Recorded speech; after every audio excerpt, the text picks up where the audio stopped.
நாடளாவிய ரீதியில் முன்னெடுக்கப்பட்ட உத்தியோகபூர்வ கள ஆய்வுகளின் போது பாடசாலை வளாகங்களிலேயே மிக அதிகளவிலான டெங்கு கொசுப்புழுக்கள் கண்டறியப்பட்டு அவை கொசு உற்பத்திக்குரிய மிக விபரீதமான அதிஉயர் அபாய வலயங்களாக அடையாளம் காணப்பட்டுள்ளதாக தேசிய டெங்கு கட்டுப்பாட்டு பிரிவு எச்சரித்துள்ளது. Blue ocean group of companies இலங்கையின் வளர்ச்சியோடு உங்கள் வாழ்க்கையையும் உயர்த்துகிறோம். தேசிய டெங்கு கட்டுப்பாட்டு பிரிவின் பதில் பணிப்பாளர் கலாநிதி கபில கண்ணங்கர இன்று விடுத்துள்ள அவசர அறிக்கையின்படி பாடசாலைகளுக்கு இணையாக பல்வேறு தொழிற்சாலைகள், அரச திணைக்களங்கள் மற்றும் ஏனைய பொது இடங்களிலும் கொசுக்கள் பெருகும் மையங்கள் கண்டறியப்பட்டுள்ளதாக குறிப்பிட்டுள்ளார்.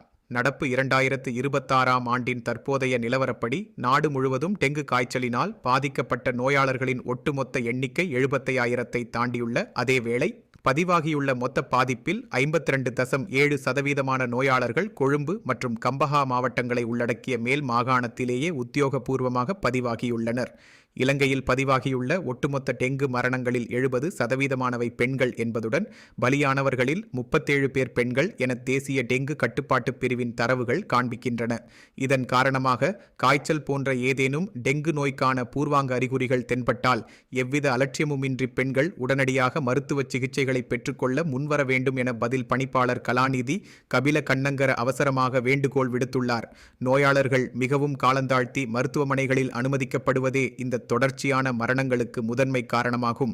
குறிப்பாக 25 வயது முதல் 49 வயது வரையிலான நடுத்தர பிரிவினரிடமும் 65 வயதிற்கு மேற்பட்ட முதியவர்களிடமுமே மிக அதிகளவிலான மரணங்கள் பதிவாகியுள்ள அதே வேளை பலியானவர்களில் 5 பச்சிளம் குழந்தைகளும் உள்ளடங்கியுள்ளதாக கவலை வெளியிடப்பட்டுள்ளது.